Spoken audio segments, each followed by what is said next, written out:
보조금에 대한 이야기입니다. 정부 개입을 통한 두 번째 해결 방법은 이제 보조금인데요. 오염물질을 배출하는 사람들에게 이제 오히려 돈을 주는 것은 어떨까?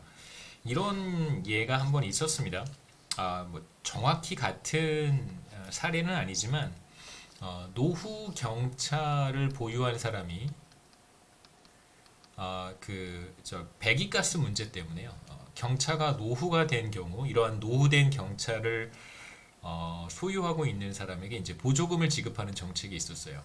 그래서 새 차로 교환할 수 있도록 인센티브를 제공하는 것이었죠. 그래서 노후된 경차가 이제 도로상에 주행을 하게 되면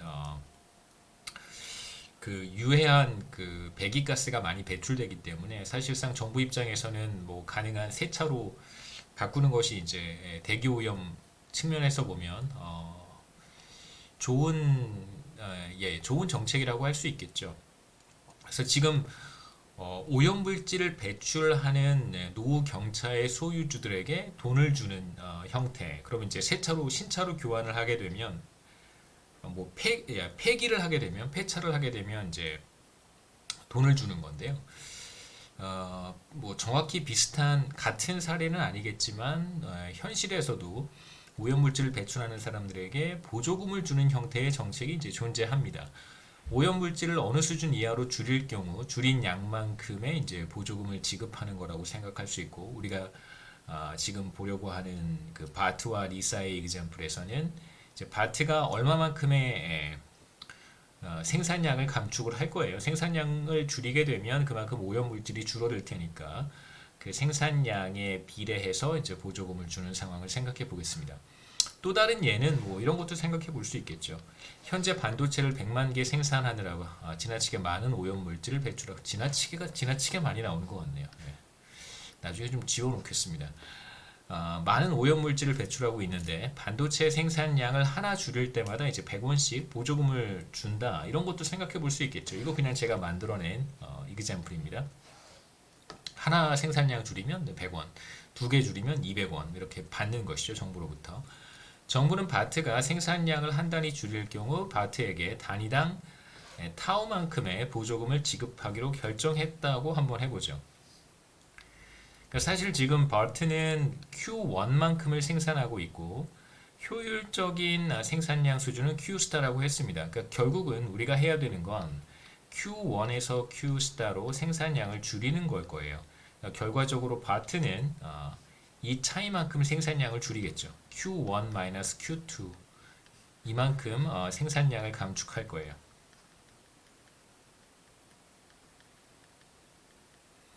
그러면 이제 단위당 타오만큼의 보조금을 정부로부터 받게 됩니다. 그래서 바트가 받게 되는 보조금의 총액은 서브시디의 총액은 타우의 Q1-Q 스타가 되겠죠. 그래서 이만큼의 보조금을 정부로부터 받게 될 것입니다. 그럼 이제 얼마만큼의 서브시디를 책정하는 것이 바람직할까라고 하는 질문에 대해서는 앞서 우리가 효율적인 생산량 수준에서 리사의 마지널 데미지만큼 피구세를 책정을 했었습니다. 마찬가지로 여기에서도 효율적인 생산량 수준 Q스타에서 발생하는 리사의 마지널 데미지만큼을 보조금으로 바트한테 지급하는 상황입니다. 만약에 이제 그 보조금을 바트한테 지급한다면 정확히 Q스타 수준에서 리사의 마지막 데미지만큼 보시면 Q스타에서 리사가 받게 되는 마지널 데미지는 정확히 이 사각형의 뭐 그냥 면적이라고 보기는 좀 애매하고요. 그냥 높이가 정확한 표현이긴 한데 이제 여러분의 이해를 돕기 위해서 제가 막대 그래프 비슷하게 표시를 했습니다. 그래서 보조금이겠죠. Q스타 수준에서 리사의 마지널 데미지만큼을 보조금으로 책정을 합니다. 그러면 이제 이 보조금을 바트한테 지급하는 거예요. 지금 현재 바트는 Q1만큼을 생산하고 있습니다.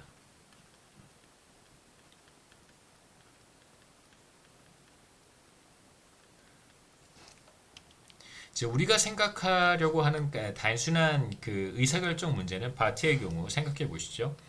뭐 다음 슬라이드에 자세히 정리가 되어 있는데 예, 글이 다 이렇게 다 이미 그 슬라이드에 글이 다 있으면 내용이 다 있잖아요.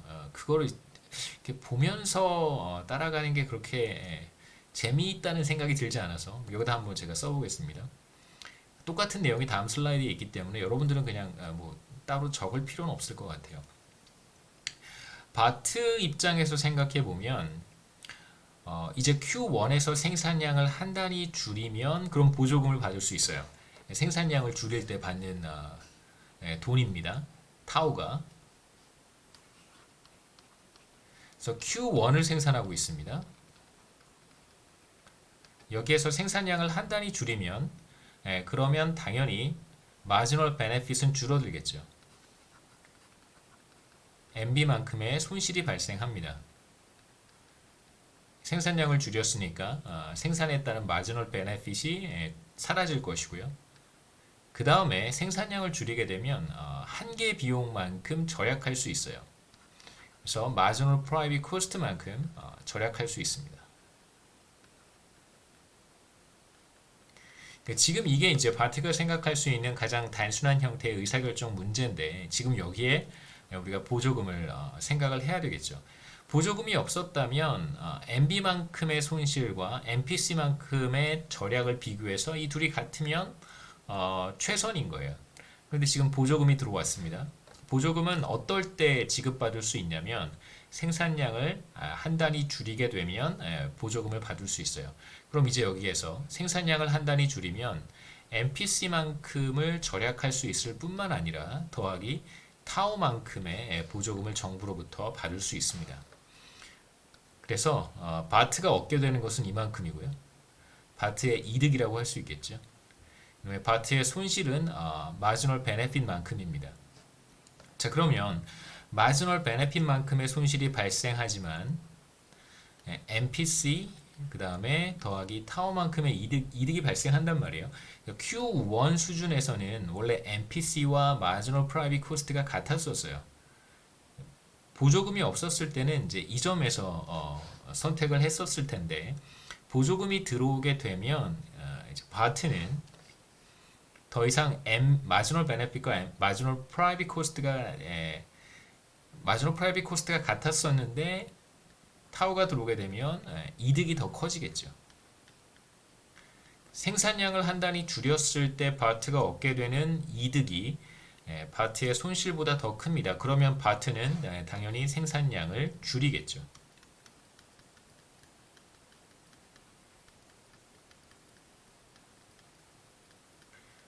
그러니까 보조금으로 인해서 생산량을 줄일 때 이득이 생산량을 줄일 때 손실보다 더 크다는 것을 우리가 간단하게 확인해 볼 수 있습니다. 조금 더 정리해보고 그 다음에 제가 그림으로 다시 한번 설명을 한번 해보죠. 바트가 생산량을 줄이지 않으면 보조금을 받을 수 있는 기회가 사라집니다. Q1 수준에서 생산을 줄이지 않는다면 당연히 보조금을 지급받지 못하게 되는 것이죠.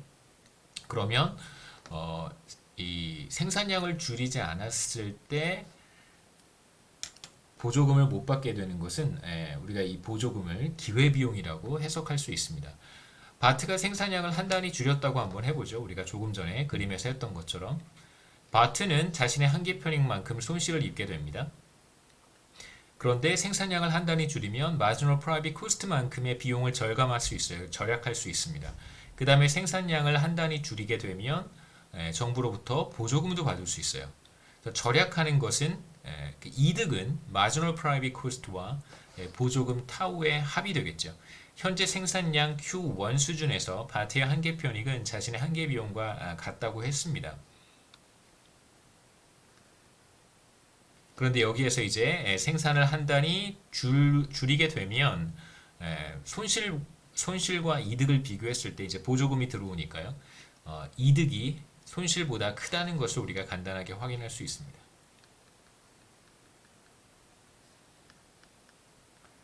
그래서 당연히 바트는 생산량을 줄일 것이고요. 그래서 보조금 때문에 바트가 느끼는 자신의 한계 비용은 이제 기회 비용이라고 하는 보조금을 포함시켜야 됩니다.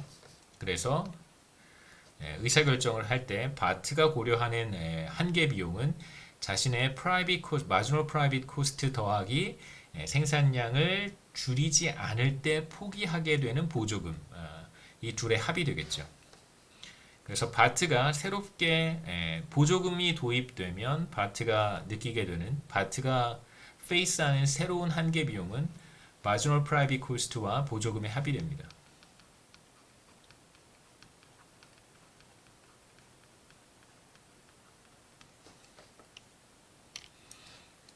자, 이제 바트가 직면하게 되는 새로운 한계 비용 곡선을 어떻게 표현할 수 있을까? 보조금이 들어올 때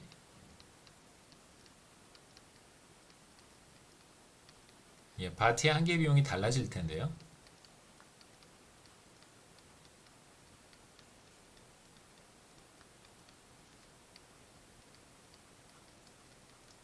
달라진 한계 비용을 우리가 어떻게 표현할 수 있을까? 우선 보조금의 크기는 효율적인 생산량 수준인 Q스타에서 리사가 느끼는 마지널 데미지란 말이에요. 이게 바로 보조금의 크기입니다. 자, 그리고 보조금은 어떻게 지급하는 거냐면 바트가 보조금을 어떻게 지급받을 수 있냐면 Q1을 생산하고 있는데 Q1만큼을 생산하고 있는데 생산량을 한 단위 줄이게 되면 보조금을 타우만큼 받을 수 있게 됩니다. 타우의 보조금을 받을 수 있게 돼요. 그래서 Q1에서 한 단위를 줄여도 타우를 받고 두 단위를 줄이면 2 곱하기 타우만큼을 받고 10단위를 줄이면 10 곱하기 타우만큼을 받게 됩니다. 그래서 감축한 생산량, 보조금의 총액은 바트가 얼마만큼의 생산량을 줄이느냐에 따라 달라지겠죠. 감축한 생산량 곱하기 보조금이 돼요. 10단위를 줄였으면 10 곱하기 보조금이 되는 것이고 100단위를 줄였으면 100 곱하기 보조금이 되는 것입니다. 그래서 우선 생산량을 Q1 수준에서 생산량을 한 단위 줄이게 되면 그러면 얼마만큼의 이득이 발생하는가? 당연히 생산량이 줄어들게 되면 마지널 코스트만큼을 세이브할 수 있습니다. 그래서 이만큼의 Q1을 생산하고 있을 때 한 단위를 줄이면 이만큼의 한계 비용을 절약할 수 있고요. 그 다음에 추가로 보조금까지 받을 수 있기 때문에 바트의 이득이라고 하는 것은 생산량을 감축할 때 한 단위 줄일 때 이득이라고 하는 것은 여기까지의 높이가 되겠죠. 이건 보조금입니다. 그래서 우리가 간단하게 생각해 볼 수 있는 것은 보조금이 들어왔을 때 바트가 직면하게 되는 새로운 한계 비용 곡선은 자신의 기존의 한계 비용 곡선인 마지널 프라이빗 코스트의 보조금만큼을 더한 것이다 라고 우리가 생각해 볼 수 있겠죠. 그래서 뭐 다음 슬라이드에 그림이 나오긴 하지만 보조금이 들어온다면 그렇다면 바트가 직면하게 되는 새로운 마지널 프라이빗 새로운 한계 비용 곡선은 이렇게 표시할 수 있을 거예요. 그래서 기존의 마지노 프라이빗 코스트의 보조금만큼을 더한 것이라고 우리가 생각할 수 있습니다. 보조금의 크기는 일정한 거예요. 보조금의 크기는 효율적인 생산량 수준인 Q스타에서 리사가 느끼는 마지널 데미지라고 했으니까요. 그래서 이 그림에서 보시면 뭐 제가 따로 표시하진 않았는데 52쪽의 그림에선 이렇게 이제 보조금의 크기를 표시를 했고요. 굳이 직선으로 표현해 본다면 이렇게 바트가 직면하는 새로운 한계 비용 곡선이 될 거예요. 보조금이 도입된 이후에.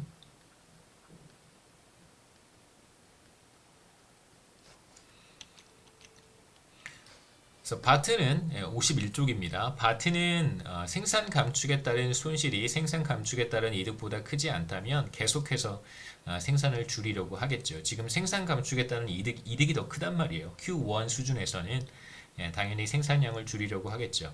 생산량이 줄어들면 줄어들수록 어떤 변화가 나타날까 한번 생각해 보시죠.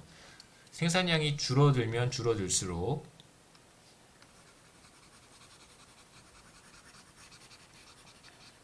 다음 52쪽으로 갈까요? 52쪽으로 가겠습니다. 생산량이 줄어들게 되면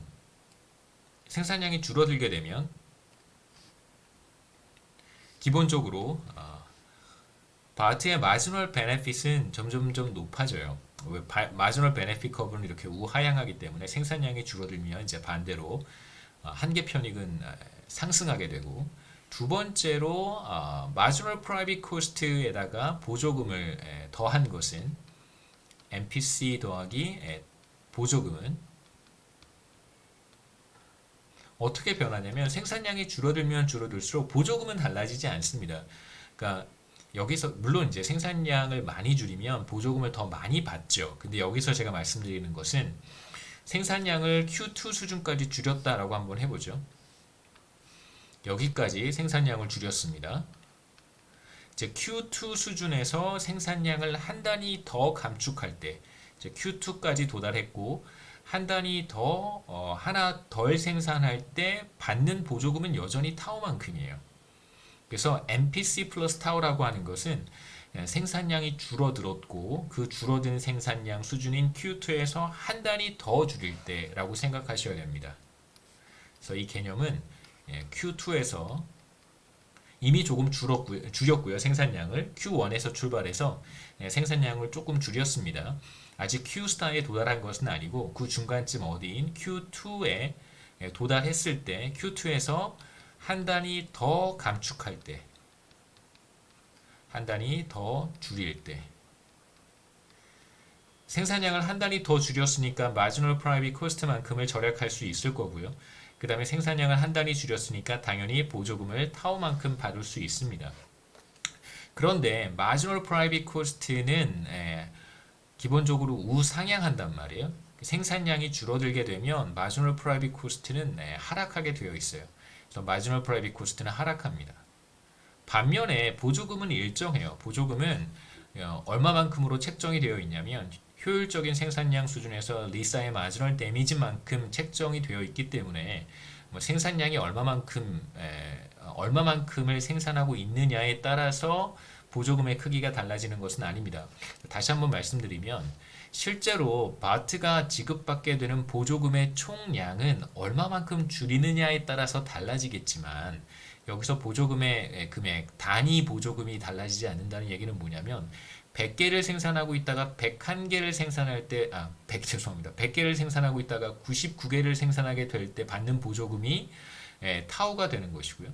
50개를 생산하다가 49개로 하나를 줄였을 때 받는 보조금도 똑같이 타우라는 뜻입니다. 그래서 한 단위 조정을 할 때, 줄일 때 받는 보조금의 크기는 달라지지 않아요. 하지만 마지널 프라이빗 코스트나 마지널 베네핏은 바트가 지금 얼마만큼 생산하고 있느냐에 따라서 한 단위 줄일 때 마지널 베네핏과 마지널 프라이빗 코스트는 달라질 수 있습니다. 그게 바로 마지널 베네핏 커브는 우하향하고 마지널 프라이빗 코스트는 우상향하게 이제 그려놨기 때문에 그런 것이죠.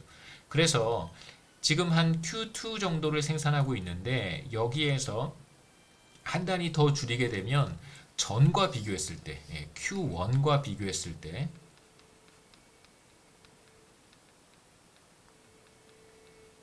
마지널 베네핏은 더 커졌고요.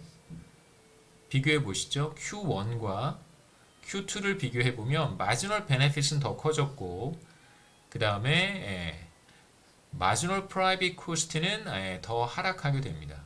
마지널 프라이빗 코스트는 붉은색으로 표시했는데요. 전보다 더 하락하겠죠. 다만 보조금의 크기는 달라지지 않았으니까 생산량을 감축하면 감축할수록 이제 마지널 베네핏 그 다음에 마지널 프라이빗 코스트 더하기 보조금, 이건 제가 이득이라고 했고 생산량을 줄일 때 이건 손실이라고 했습니다.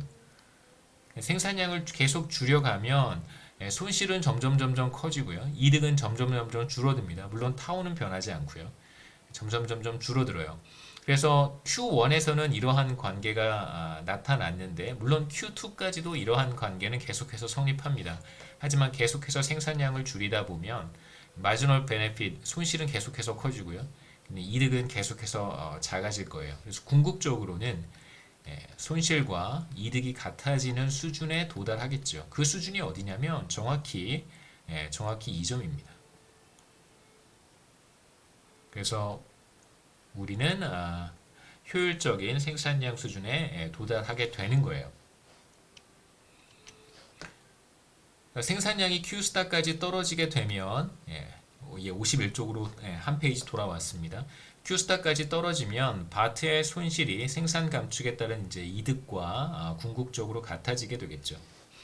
그래서 만일 생산을 Q스타보다 더 줄인다면 그때는 마지널 베네핏은 더 커질 거예요. 전보다 더 커집니다. 그러면 손실이 더 커지는 것이고요. 반대로 마지널 프라이빗 코스트와 보조금의 크기는 전보다 더 작아지겠죠. 보조금은 변하지 않겠지만 마지널 프라이빗 코스트는 생산량이 줄어들면 같이 줄어들 테니까요. 그래서 Q스타보다 생산량이 더 떨어지면 생산의 규모가 작아진다면 그렇다면 그때부터는 손실이 이득보다 커지게 됩니다.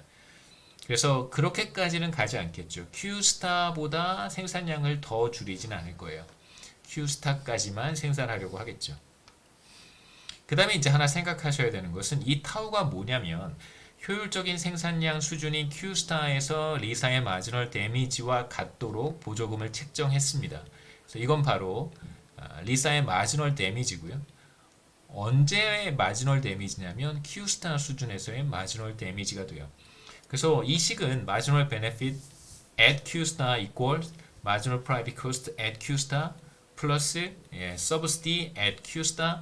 이 값은 기본적으로 뭐와 같냐면 왼쪽은 사회 전체 경제 전체의 marginal benefit이고요. 오른쪽은 사회 전체 경제 전체의 코스트라고 marginal cost라고 할 수 있어요. marginal social cost가 됩니다. 그래서 결국은 이제 우리가 달성하려고 하는 목표를 달성할 수 있게 되는 것이죠. 효율적인 생산량 수준까지 바트의 생산량을 떨어뜨릴 수 있습니다. 보조금을 통해서 앞서 이제 세금을 통해서 Q스타를 달성할 수 있다고 했고 이제 이번에는 보조금을 통해서 달성할 수 있다고 했습니다. 보조금을 지급해도 바트의 한계 비용이 증가하기 때문에 이제 결과는 피구세와 같아지겠죠. 그래서 이 점에서 선택하게 됩니다.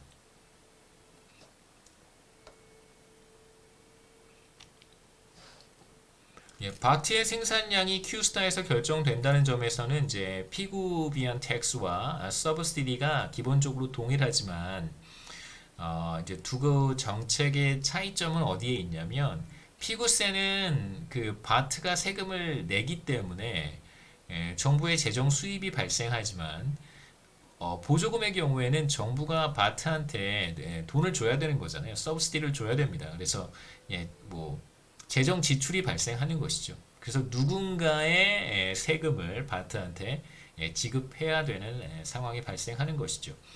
타오만큼의 보조금을 주기로 할 경우 바트가 얼마만큼의 생산을 감축했냐면 보조금이 없었을 때는 Q1만큼을 생산했을 텐데 보조금이 지급됨에 따라서 생산량이 Q스타까지 떨어지게 됩니다. 그러면서 생산의 변화분은 Q1-Q스타가 되겠죠. 그래서 감축의 크기예요.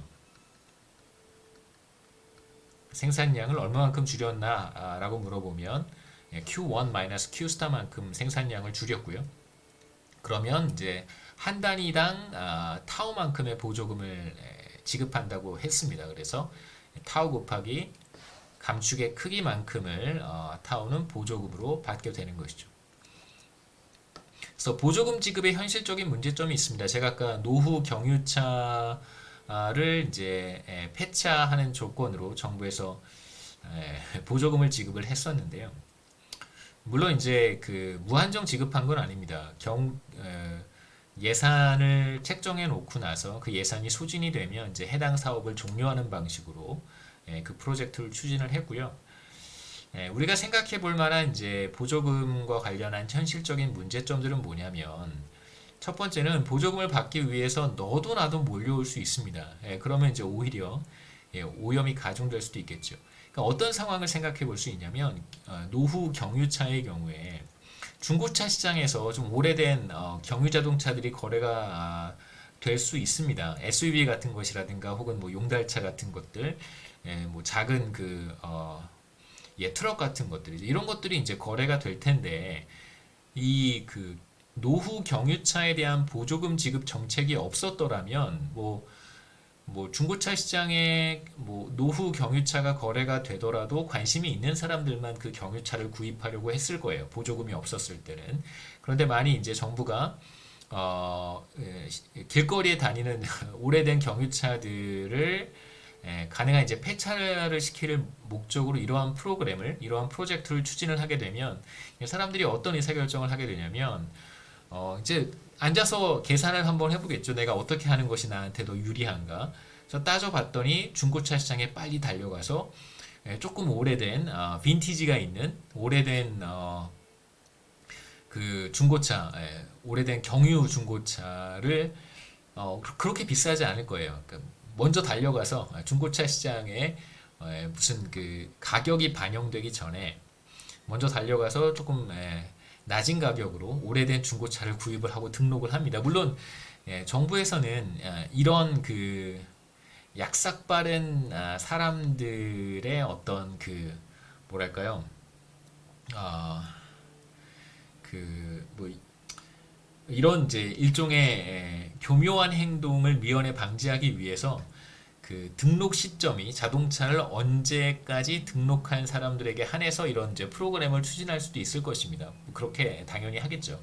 만일 그러한 어떤 그 뭐 자격 요건을 사전에 공지하지 않는다면 먼저 달려가서 중고차 시장에 가서 오래된 중고차, 경유차를 구입을 하는 거예요. 그리고 나서 이제 정부의 보조금을 받아서 그 차를 폐차시키는 그런 의사결정도 충분히 할 수 있다는 것입니다. 물론 이제 제도적인 장치를 통해서 미연에 방지할 수도 있겠지만 그 다음에 오염물질을 유발해서 환경을 파괴하는 기업들에게 혹은 그런 사람들에게 그러지 말라고 보조금을 준다는 것을 받아들이기 어려워하는 사람들도 충분히 있습니다. 그러니까 내가 낸 세금을 가지고 누군가의 세금이겠죠, 그렇죠? 누군가의 세금을 이용을 해서 오염물질을 지금 만들어내고 있는 사람들한테 보조금을 지급한다. 물론 인센티브 목적이긴 합니다. 그 다음에 궁극적으로 하고 싶은 정책의 목표가 굉장히 분명하죠. 뭐 배출량을 줄이는 것이 사실상 이제 정책의 목표이긴 한데 그 과정에서 어떤 어떤 이슈가 이제 그 제기될 수 있냐면 어, 지속적으로 오염물질을 배출하던 사람에게 보조금을 지급하는 형태가 되기 때문에 사실은 좀 받아들이기 상식적으로 납득하기 어려워하는 사람들도 충분히 있을 수 있습니다. 뭐 사회적으로 용납할 수 없는 일은 아니겠지만 이렇게 받아들이는 사람도 있을 수 있습니다. 아까 잠깐 얘기했던 것처럼 그 피그비안 텍스의 경우에는 이제 재정 수입이 발생하지만 이 지금 보조금의 경우에는 정반대로 재정 지출이 수반됩니다. 그래서 얼마만큼의 재정 지출이 수반되는지를 이제 그림으로 표현해 보려고 하는데요. 그 피그비안 텍스의 경우 이제 조세 수입은 아까 제가 그림으로 표현을 했고 보조금의 경우에 얼마만큼 정부가 재정 부담을 해야 되는가에 대한 이슈인데요. 우선 생각해 보죠. 바트가 얼마만큼 생산량을 감축했냐면 Q1-Q스타만큼 생산량을 줄였습니다. 그래서 이만큼 생산량을 줄인 거고요. 그 다음에 이제 보조금의 크기는 바트가 직면하게 되는 새로운 한계 비용 곡선과 기존의 마지노 프라이빗 코스트 커브 사이의 차이가 바로 보조금의 크기라고 했고 이 보조금의 크기는 정확히 뭐와 같냐면 효율적인 생산량 수준에서 리사의 마지널 데미지와 같다고 했습니다. 그래서 이렇게 보조금을 책정을 했고요. 그게 바로 타우와 같다고 했죠. 그래서 그림에서 어떻게 표시할 수 있냐면 바로 Q1과 Q스타 사이의 차이 그 다음에 기존의 마지널 프라이빗 코스트 커브와 새로운 한계 비용 곡선 사이의 차이 이 사각형의 면적이 되겠죠. 이게 바로 정부가 보조금 정책에 따라서 부담해야 되는 재정 지출 부담금이 될 거예요. 재정 부담. 그래서 보조금 곱하기 바트가 감축한 생산량이라고 할 수 있겠죠. 그래서 오늘은 여기까지 하면 적당할 것 같고요. 다음 시간에는 이어서 두 번째 이슈, 뭐 배출 부가금이라든가 이제 캡앤 트레이드에 대한 이야기를 하고 이제 5장을 마치면 좋을 것 같습니다.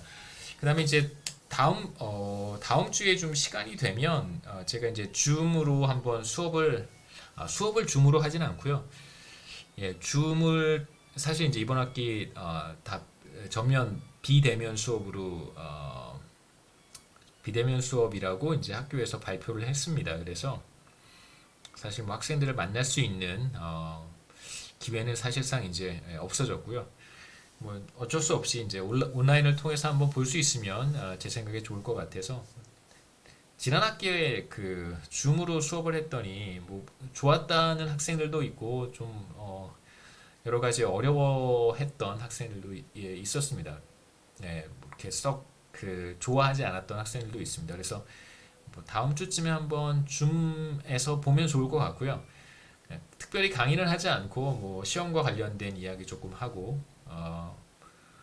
그 다음에 뭐 재정학 이번 학기 남은 그 중간 시험 이후에 또 어떻게 진행할 것인지 그런 얘기들 좀 하고 그 다음에 뭐 학생들 이야기도 좀 할 수 있었으면 우리 학생 여러분들도 이야기를 좀 하고 그러면 좋을 것 같습니다.